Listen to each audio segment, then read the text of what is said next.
Emperor! Finish this!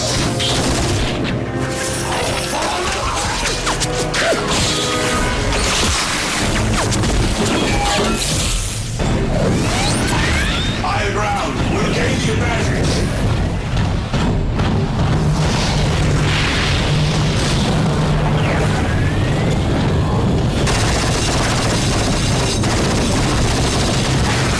Continue the assault! Reinforcements are coming!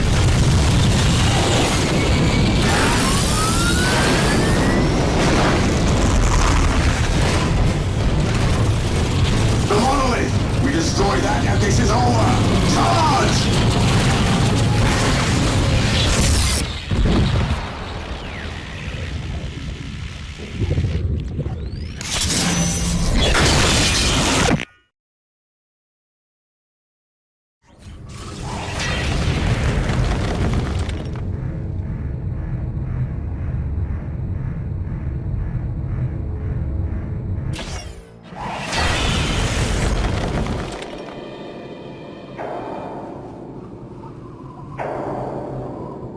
The Necrons had lain buried in the sands of Kronus for eons, having retreated there at the end of a great war only hinted at in the histories of ancient races like the Eldar. Long before man even stood upright, the Necrons and their dark gods had retreated to their tomb worlds. But their slumber was not eternal. Eventually their genocidal deities awoke them again, driving them to purge the life that had spread across the galaxy during their sleep. On Kronus, this awakening came when an archaeological team opened a mysterious crypt on the arid Thor Abyss Plateau. Most of the team died, but expedition leader Thomas Maccabee somehow became one of the mysterious Necron pariahs. Seemingly retaining a hint of his personality, he occasionally spoke for the Silent Army as it advanced. The Necron Lord of Kronus, the most ancient and powerful of the deathless creatures on the planet, promptly launched a campaign of extermination.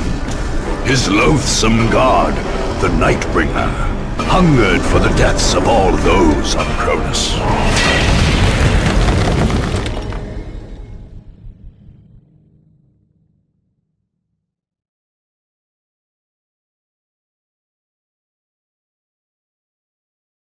Those opposing Warlord Gorgutz headhunters Green Tide faced the same challenge the Tau had faced on Kronus for generations. Pushing the Orks back from the deserts and cities was one thing, but dislodging them from the jungle was another altogether. Even the legendary Tau leader, Commander Farsight, had failed to purge the Ork-infested swamps of the Green Coast.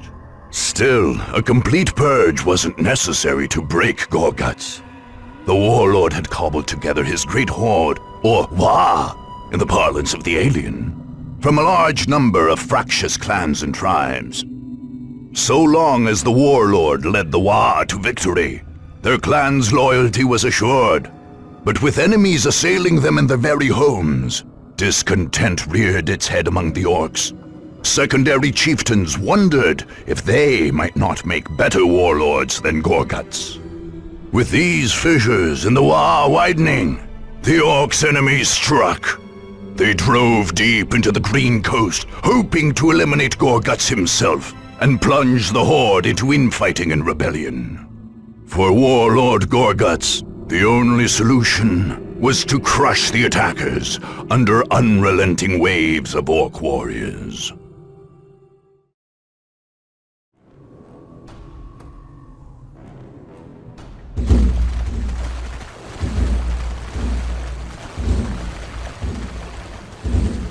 You think you can sneak about without me boys seeing ya? You think you can come for me, Ed? Orks is never beaten in battle. Shut it, you grot! The rest of them are coming and we got to be ready.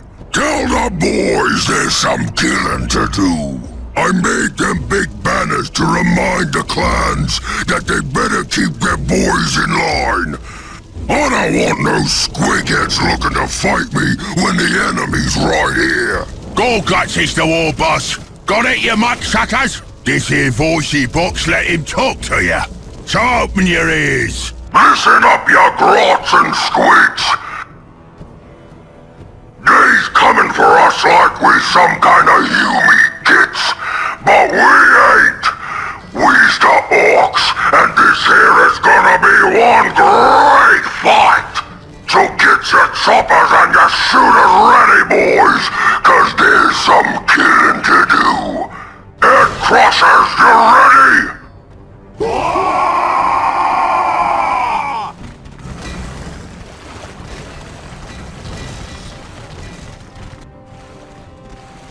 Foot stompers, you squiggers and saps ready?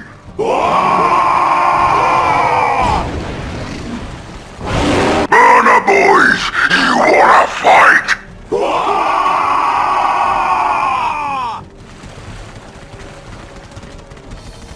Rocket Rangers, you in it or what?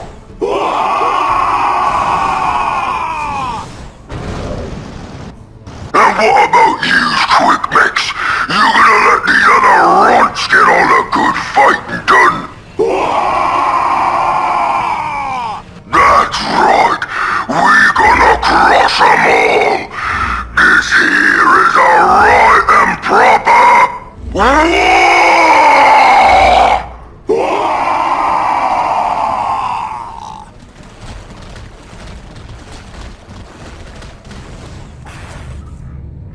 Death has arrived. We come for you. Death? You look more like a Yumi who needs some feeding, metal boy. We exterminated all life on this planet once before, and we will do so again. That was before me war got here. Now we the ones doing the exterminating. Head crushers, he's coming for ya.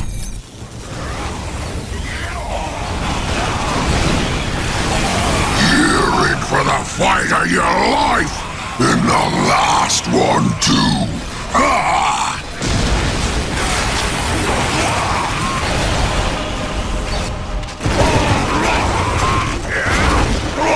Gorgutz ain't so tough. Get him! Ain't no grot lover's gonna leave me war! Chop 'em up, boys! Boss! The head crushers! He's rebelling! I can see that, you squid farmer! Shut your yap and get back to killing! But killing who, boss?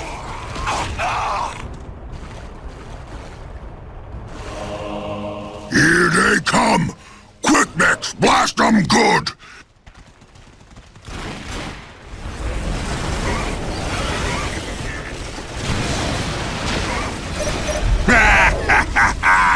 Gorgutz's big banner got blown up! Gorgutz is a grot herder, that one! I should be boss! No way! I's the boss now! What you doing, Rocket Rangers? They's coming for ya! Attack!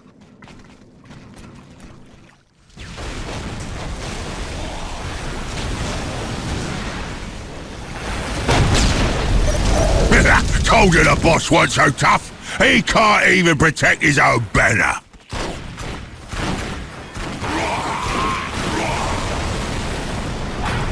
Chop 'em up, boys! But bring me the edge! Ya burner boy gits! They's right there! Get a burning!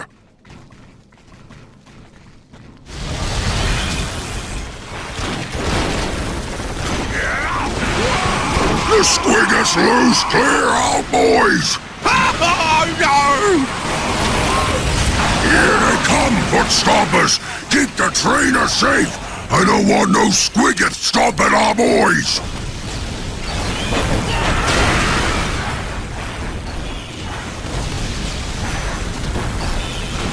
That was the boss's big banner, you get? Big boss banner's been real good.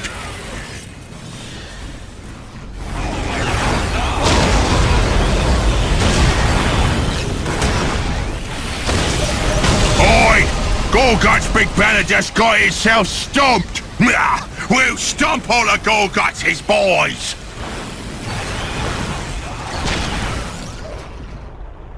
Metal boys! That'll go all nice on me pointy stick! Kill 'em, lads! We are your end, alien. If you mean the enemy, pointy stick, I'm right there with ya! Ha ha ha! Your bravado will not save you. You just keep on talking, Yumi! I'll get to you soon enough!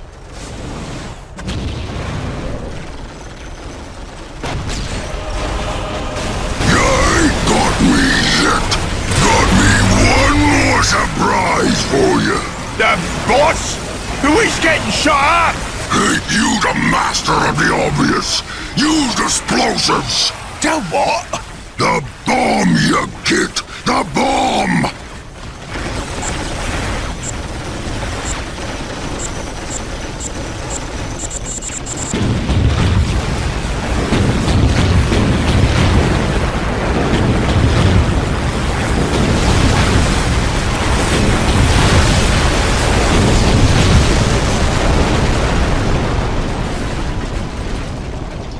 Always have your tunnels dug and ready. You sure is smart, boss. Shut it, you git! I got me a whole war to rebuild! Now get me the gawk off of this here planet!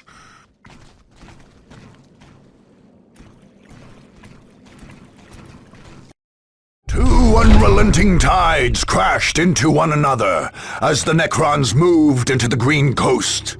Imperial citizens can be forgiven for rejoicing to see the barbaric Orkish horde face the merciless advance of the ancient Deathbringers. No matter who won, however, the cause of man suffered.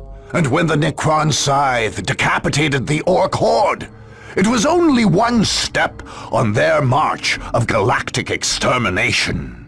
Orkish hordes are notoriously difficult to eradicate, since the beasts reproduce at a phenomenal rate.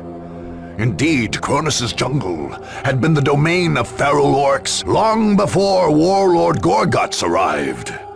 The Necrons, however, applied their murderous resoluteness here as well, and systematically purged the jungle, one step at a time. Millions of orcs ultimately perished, each death a pleasing sacrifice for the Nightbringer.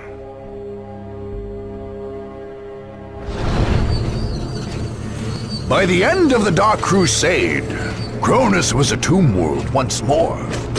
Just as the marching Necron armies cut down all their opponents, so did other fiendish devices work on the planet's very ecosystem. Scarab swarms scoured the lush jungles of the south and the fertile plains of the north, while pulses of loathsome energy killed even microscopic bacteria. The seas died and the air itself became rarefied and poisoned. Soon, sterile sand and dust swept across the Kronusian landscape, broken only by black monuments to the Nightbringer. Kronus became the black heart of the Necron purge in the eastern edge of the galaxy.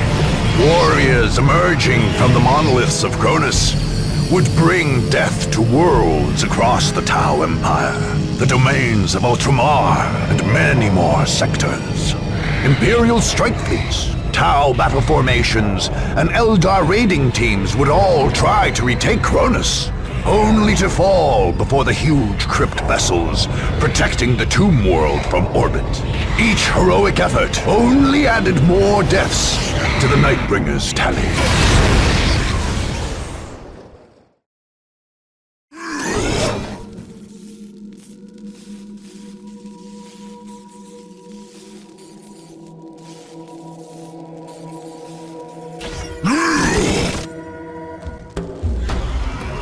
Driven from Lorne 5, the Ork war boss Gorgutz Headhunter managed to return as a greater threat still during the Dark Crusade. He formed a new war band from Ork freebooters and pirates, and others pushed out of the Lorne system, and set about raiding worlds on the outskirts of the Tau Empire, gaining resources along the way. When Kronus sent out desperate calls for help against the Necrons, Gorgutz sent his forces to strike at a vulnerable target. Gorgutz's war fleet dropped out of the warp only to find Imperial and Tau fleets squaring off above Kronus. The Orks lost several ships, but the clashing fleets were unable to repel the large number of rocks Gorgutz threw into the atmosphere. These massive landing ships, made from converted asteroids, smashed into the Green Coast and unloaded their bands of Ork invaders. There, Gorgutz brought the local feral orcs to heel and set about his conquest. The war had come to Kronus.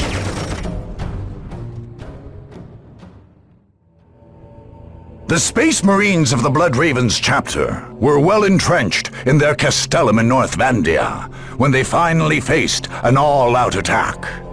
Utterly unwilling to surrender or retreat any further, the Blood Ravens prepared a mighty defense against the coming assault. Among those defending the keep were Space Marines drawn from the chapter's hallowed First Company. These were the hardened veterans of many crusades, each man ready and able to face down whole squads of enemy attackers. The Blood Ravens on the ground would be further bolstered by fresh troops arriving from the battle barge Litania Fury in orbit around the planet. Only two factors made the Blood Ravens at all assailable in their stronghold. Most critically, the fortress was unable to receive reinforcements directly from orbit. Captain Thule thus had to establish a forward base to receive drop pods and landing craft. Although well defended, this base could be taken. Secondly, the Space Marines had established their base near ancient ruins, which the Ravens claimed held relics of great importance to the chapter. Unwilling to desecrate the space by fortifying it, Thule opened the door to an enemy claiming the area and thus dealing a powerful blow to the normally unbreakable Space Marine morale. The Battle of North Vandia would be one of the bloodiest of the entire war.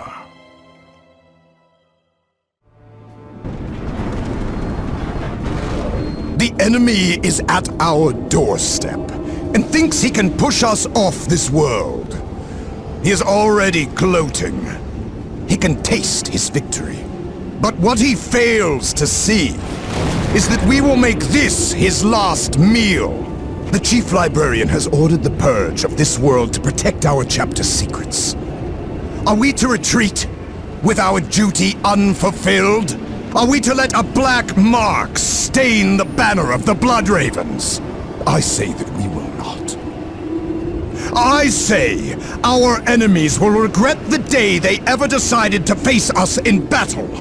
Our battle barge orbits overhead and will rain the Emperor's holy fury upon our opponents. More of our brothers will come to join the fight. But as ever, our enemy outnumbers us. Each of you must be an army in your own right. Veterans of the First Company, the finest of the entire chapter, stand with us. Let their valor guide your fire into the enemy's heart. Remember that we are Blood Ravens, brothers. We have all sworn to protect fonts of hidden knowledge. Each one of us must fall before handing this word to the enemy. The Emperor is with us. The unknown Primarch is with us. They have come for our blood, but they will drown in their own.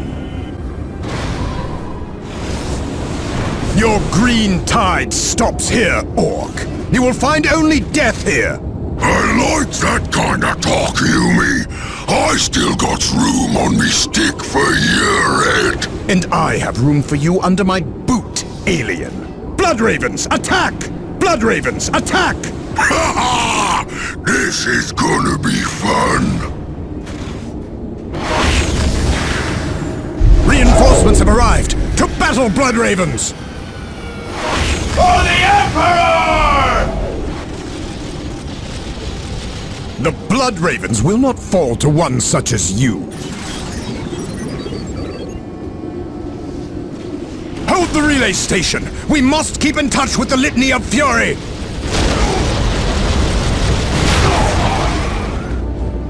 Job's a good Brothers, boss! the enemy is feeding coordinates to the battle barge. Prepare for incoming orbital fire!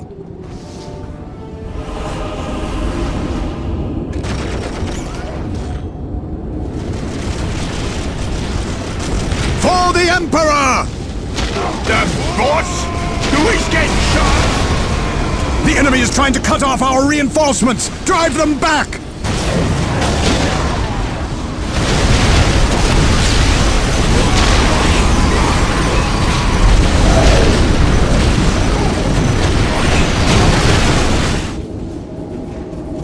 Enemies are near the Chapel Brothers! Close ranks and attack!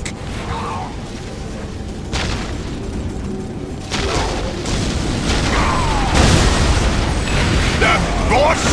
Who is getting shot? You defile all that you touch, Ork! Even you like this thing so boss? much, Hume, Who's getting you should have shot? kept it safe instead of leaving it out here. Now it belongs to the Orks!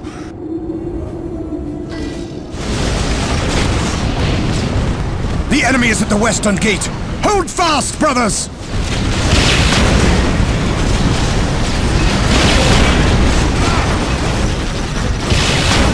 I'm coming for your head, Hume! Come on then.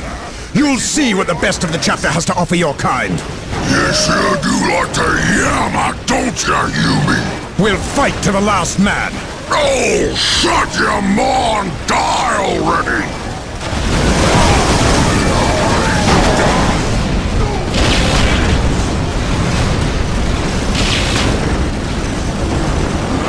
The boss? No!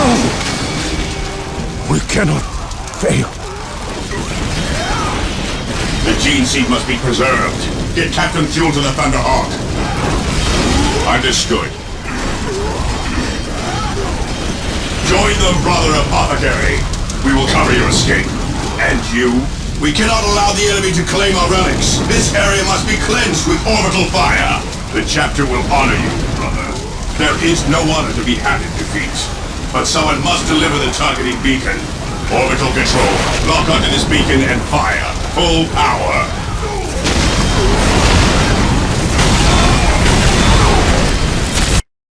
The Blood Ravens chapter had faced more than a few Orc assaults over its history, notably smashing the Great Horde on Tartarus. Perhaps because of this, the Orcs under Warlord Gorgutz approached the assault on North Vandia with especial glee. Here was their chance to prove themselves stronger than their race's greatest enemies. Victory in North Vandia cost Gorgutz a huge number of his boys, but the Warlord was happy to pay the price. Gorgutz himself mounted 2 helmeted Space Marine skulls on his gruesome boss pole, and his followers emulated him. Many Nobs and other larger Orcs who survived the battle mounted Blood Raven helmets on their weapons or wore them on slings as war trophies. In the years to come, the battered red helms of the Blood Ravens would remain the most prized trophy among Gorgut's Orcs. For himself, the Warlord celebrated his victory by taking on the name Gorgutz Bloodspiller.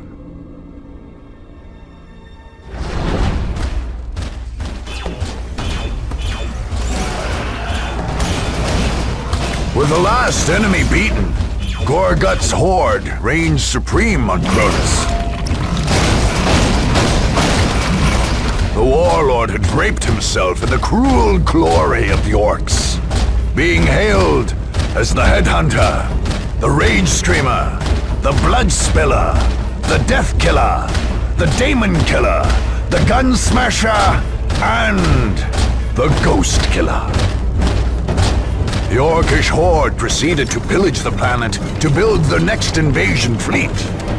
Gorgutz himself set off at the head of that fleet, but Kronus remained an orc-infested world.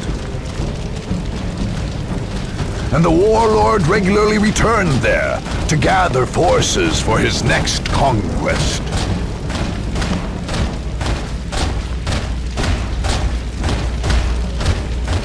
With such a fertile base of operations, the Warlord would cut a swath through the Imperium's eastern fringe and the Tau Empire for years to come.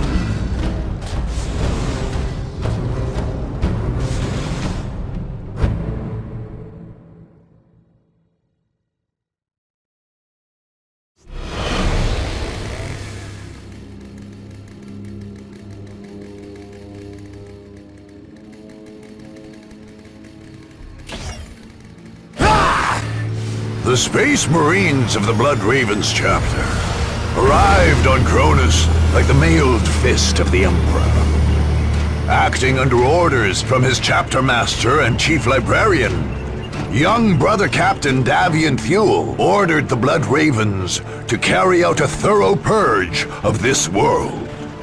The chapter master had told Thule that ancient relics of the chapter were hidden on Kronus.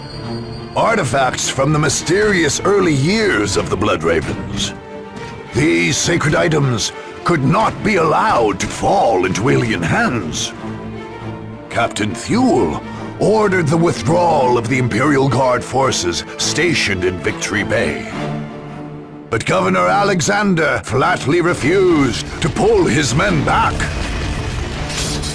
Thule judged the governor a good man, but had little choice but to send his Space Marines to battle the governor's troops, along with all the other powers on Kronus. The Blood Ravens' willingness to fight soldiers of the Imperium did not go unnoticed.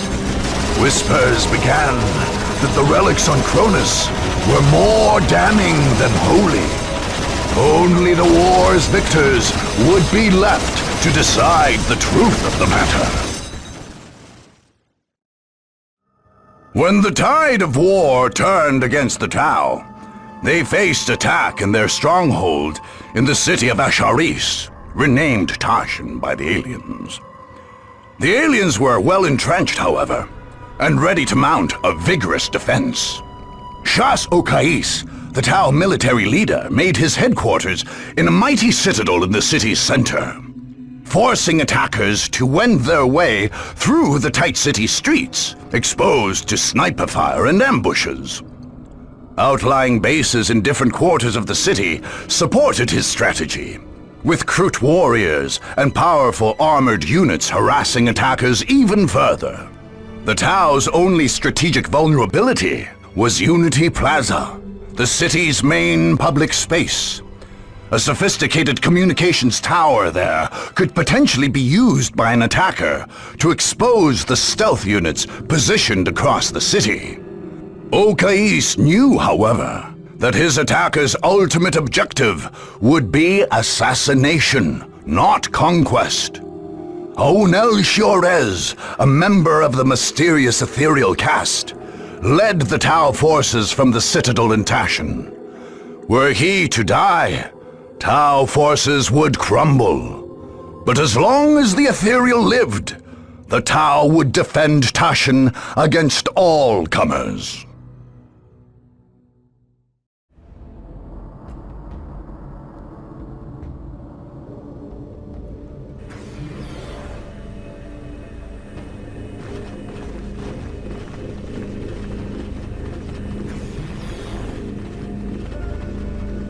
Okais, are the troops ready?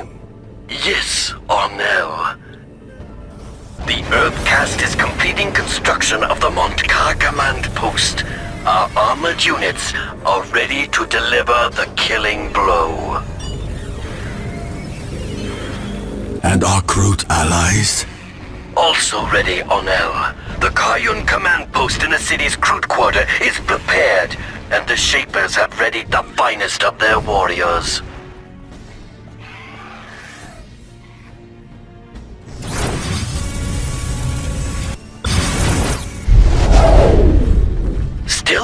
Necrons are taking position across the city, ready to strike where the enemy is weak.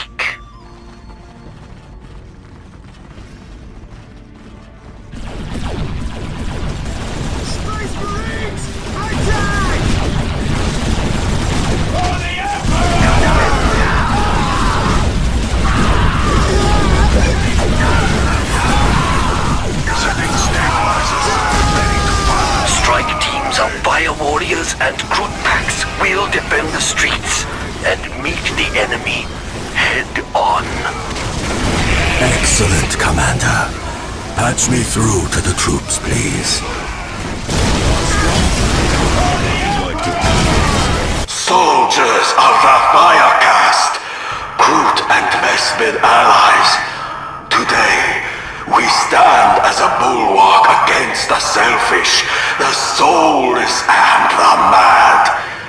Today, we must drive back our enemies from our city and from our world.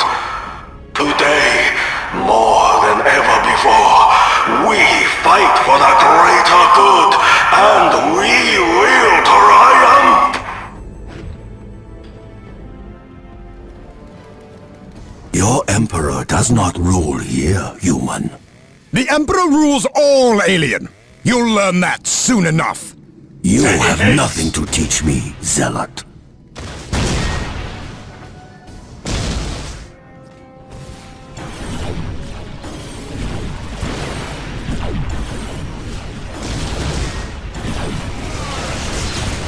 This is the judgment of the righteous! Scum!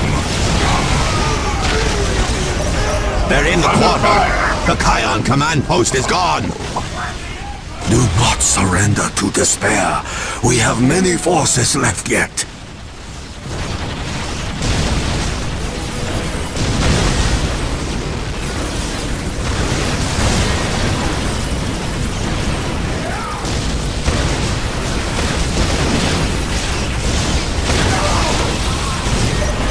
The enemy has overwhelmed us. The Montcar command post has fallen.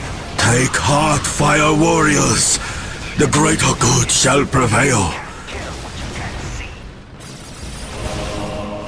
Brothers, we have located their communications tower. Take it for the chapter! Strike teams, deploy to Unity Plaza. Defend that tower.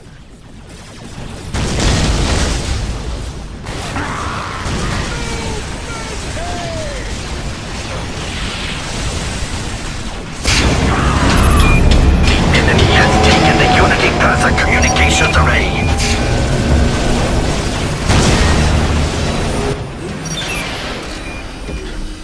Team Sigma, they are targeting the array to disrupt your stealth fields.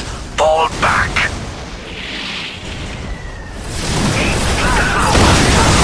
They are inside the Citadel. Crisis suits, attack.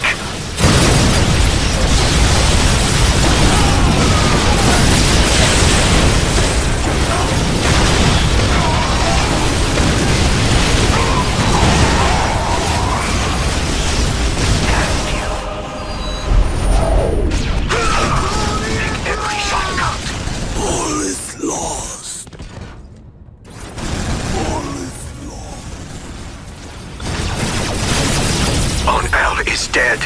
We cannot win. Fall back, now!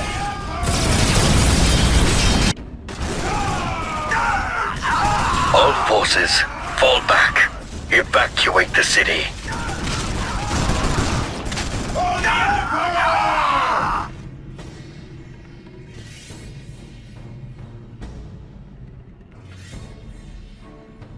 We will return, Arnell, to Tau for burial. There is nothing left for us here.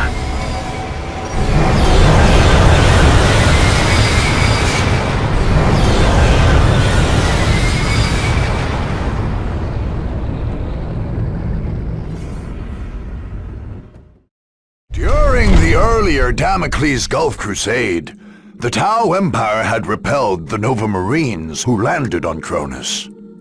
In their assault on Asharis, the Blood Ravens more than avenged the Nova Marines' defeat.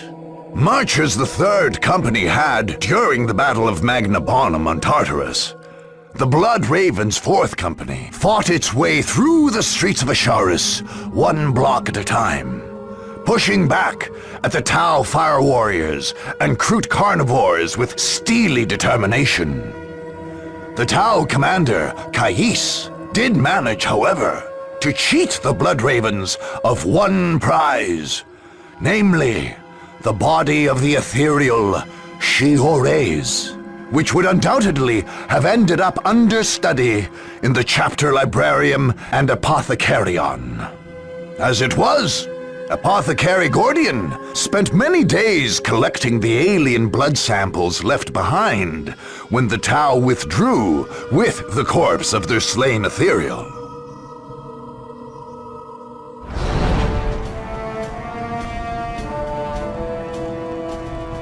After many long and bloody battles, the Blood Ravens finally completed their purge of the planet Kronus.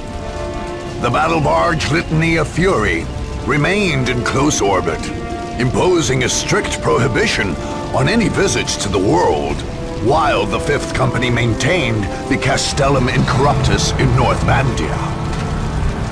The Imperial Guard Segmentum Command lodged protest for the Blood Ravens' actions, reporting them to the Inquisition. The Blood Ravens successfully defended their actions, convincing their interrogators that General Alexander should have bowed to the Blood Ravens' orders and withdrawn. Nevertheless, the Inquisition kept a watchful eye on the chapter, for the rumors of hoarded relics never fully abated. Likewise, many in the Guard's command structure never forgot the blood shed on Kronus. And indeed, the darkest time in the chapter's history began soon after the war's end.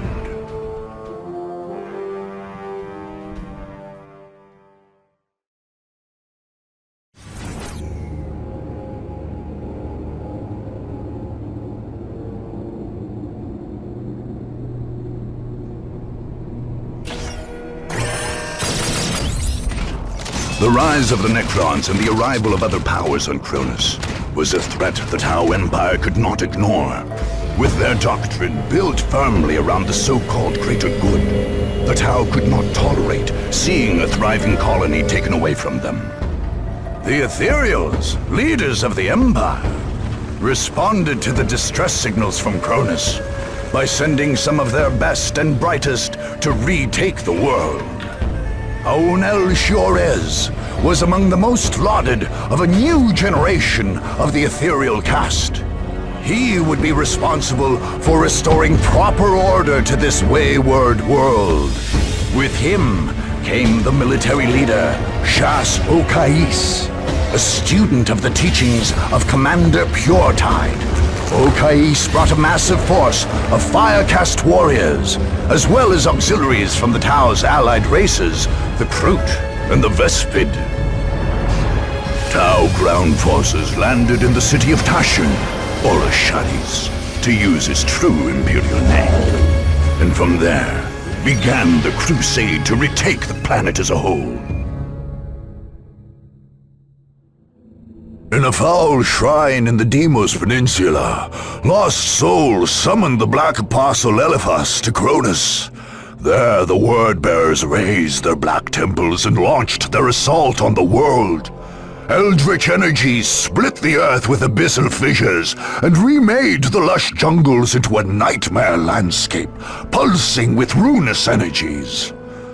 A master demagogue, Eliphas made an advantage of the fractious nature of those bent to chaos.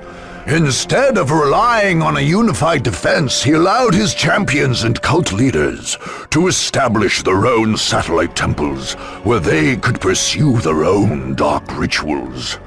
Any attacker who hoped to defeat the Word-Bearers would have to run a bloody gauntlet of heretics, including some of the Legion's most veteran Chaos Space Marines. Indeed, killing the heretics on Kronus was pointless so long as the Great War Portal and Eliphas's Bastion remained open. the dark spells of the sorcerers Amphion and Zethus maintained this massive rend in the fabric of creation, granting Elephas endless reinforcements. So long as the Deimos portal remained open, there could be no victory on Kronus.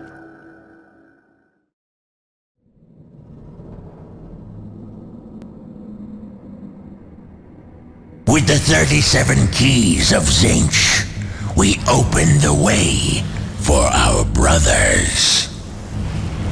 With the 1,000 whispers of Slaanesh, we call to them. With the 12 plagues of Nurgle, we fell their enemies. And with the mighty axe of Khorne, we cut open the world for them. Yes, come forth to bear the word of chaos. Hear my warnings, unbelievers, carried to your minds by the power of the Prince of Excess himself. We have raised altars in this land, so that we may sacrifice you to our gods. Veterans of 10 millennia of unholy war wait to grind you beneath the treads of their mighty boots. The chosen of Khorne hunger to add you to their bloody tally. The Blood God himself has marked this land, and will claim your skulls for his throne.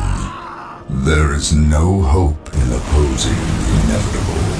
Put down your arms, unbelievers, and bow before the forces of chaos undivided. Our duty calls, Shas'O. Alien, you come here to your doom. I have got a buzzing in my comms. Switching channels. None can stand against the coming darkness.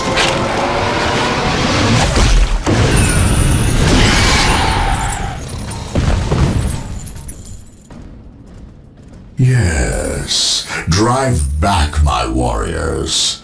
I have many more. Many more. Commander, we've located some sort of enemy temple. It is a secondary base. If we wipe it out, our way to the main bastion should be clear. Defensive positions, now!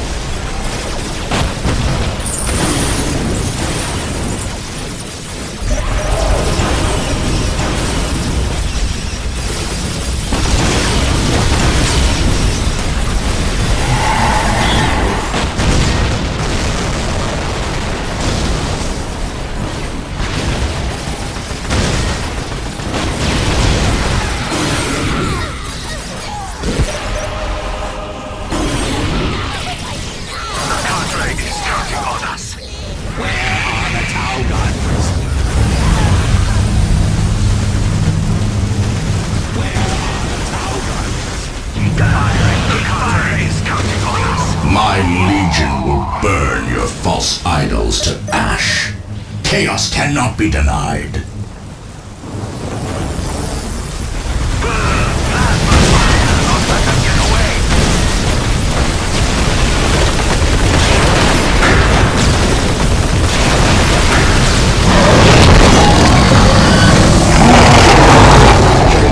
Chaos, my lord. The faithful here are not strong enough. It is a poor shepherd who blames his flock, Apostle. This failure is yours and yours alone. No, I will not go to the Basilica of Torments again. Fear not, Apostle. The Basilica is reserved for those who may redeem themselves. No. No! You will have no such chance.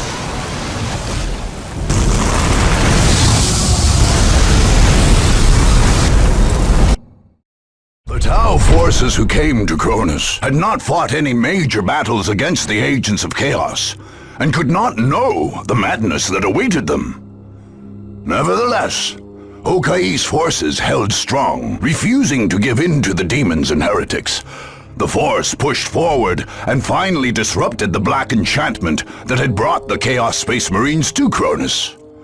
Somewhat miraculously, not a single of the Tau soldiers fell into warp heresy during the assault. In the wake of this battle, however, the soldiers of the Fire Caste struggled to understand just what they had witnessed. Onel Shiorez acted quickly to preserve his forces against the power of heresy.